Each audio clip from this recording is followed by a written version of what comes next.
34 रनमा 3 आउट, तर पनि 300 प्लसको चाहिँ टार्गेट चेस गर्न चाहिँ धन्नै नेपालले चाहिँ एउटा ठुलो इतिहास, नेपालले चाहिँ ओडिआईमा चाहिँ सबैभन्दा धेरै रन चेस गर्ने चाहिँ हिजो एउटा इतिहास रच्ने दिन थियो, त्यसलाई गुमाएको छ।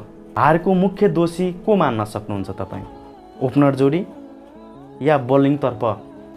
मेरो तर्फबाट चाहिँ बलिङमा चाहिँ म कसैलाई पनि दोष दिन्न।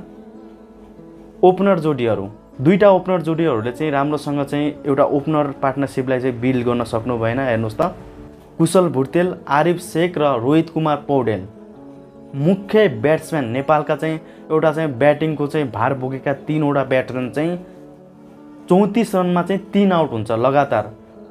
तेस्रो ओभरमा, चौथो ओभरमा र 7औं ओभरमा चाहिँ लगातार विकेट गए पनि है नेपालले 321 रन बनाउनु र 2 रनले मात्रै हार बेहोर्ने भनेको चाहिँ यी 3 मात्रै ब्याटिङ गर्ने क्षमता छैन।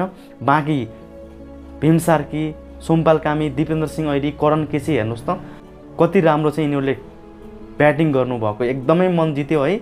स्कटल्यान्डको जितभन्दा पनि नेपालको हारको चर्चा धेरै छ यस म्याचमा चाहिँ। नेपालले चाहिँ स्कटल्यान्डसँग 291 रनको टार्गेट चेस गर्यो, त्यही नै नेपालको हाइएस्ट ओडिआई रन चेस थियो। त्यसपछि चाहिँ अब यो 223 रनको चाहिँ टार्गेट चेस गरेको भए नेपालले अर्को इतिहास रच्थ्यो। नेपालले चाहिँ सबैभन्दा ठुलो टार्गेट चाहिँ 323 रनको हुन्थ्यो। त्यो इतिहास रच्नबाट नेपाल हिजो चुकेको छ है। हिजो इतिहास रच्ने दिनको हारको मुख्य दोषी भनेको ओपनर जोडी क्याप्टन रोहित कुमार पौडेल हुन् क्या। सबैभन्दा मेनै यिनी 3 जनाले चाहिँ हिजोको म्याच हराएका हुन्। तपाईँको नजरमा चाहिँ कसले म्याच हरायो त्यो पनि भन्नुहोला। र अर्को कुरा साथीहरू है, नेपालले चाहिँ यो म्याच हारेर चाहिँ ओडिआई वर्ल्ड कपमा अब भाग लिन सक्दैन भन्ने कुरा हुँदै हुन्न साथीहरू है, किनकि अझ पनि धेरै म्याच छन्। 2027 को ओडिआई वर्ल्ड कप हो, त्यसमा हो नेपालले क्वालिफाइड गर्नुपर्ने। त्यही बेला नै ओडिआई वर्ल्ड कपको चाहिँ क्वालिफायरका म्याच हुने हुन्। अझ पनि 2025 पुरै बाँकी छ, 2026 पनि पुरै बाँकी छ। नेपालले लगभग चाहिँ लिगेज 2 मा चाहिँ 36वटा म्याच खेल्नेछ। 36वटा म्याचमा चाहिँ अब 15 म्याच खेलिहाल्यो साथीहरू है। 15 अझ पनि बाँकी 17 म्याच छन्। अझ पनि 10 म्याचमा चाहिँ उसले विन निकाले पनि नेपालले चाहिँ ओडिआई वर्ल्ड कप क्वालिफायरमा चाहिँ आफ्नो स्थान बनाउनेछ। अब त्यत्रो ठुलो म्याचमा चाहिँ हारको दुख, त्यही पनि 2 रनले। सबैभन्दा धेरै अहिलेसम्म इतिहासमा चाहिँ नेपालले त्यति ठुलो रन चेस ओडिआईमा कहिले पनि गरेको छैन। त्यस्तो म्याचमा 2 रनले मात्रै हारेको छ नेपाल। सबै नेपाली क्रिकेट फ्यानहरूको मन नदुख्ने कुरा भएन साथीहरू।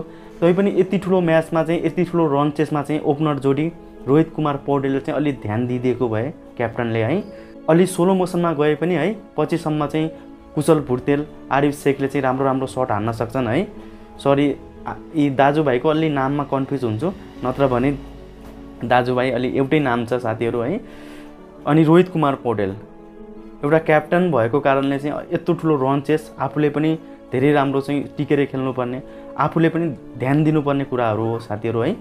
यति ठुलो म्याचमा यति ठुलो रन चेसमा चाहिँ क्याप्टन जस्तो मान्छेले चाहिँ, क्याप्टन जस्तो एउटा प्लेयरले चाहिँ यस्तो नराम्रो प्रदर्शन गरेपछि है बाँकीको चाहिँ अलि आशै मर्छ। तैपनि बाँकीका प्लेयरहरूले हेर्नुहोस् न यति ठुलोमा चाहिँ यस्तो राम्रोसँग ब्याटिङ गरिदिए कि वाह वाह वाह वाह वाह। स्कटल्यान्डको जितभन्दा पनि नेपालको हारको चर्चा चाहिँ अहिले विश्वभर छ है।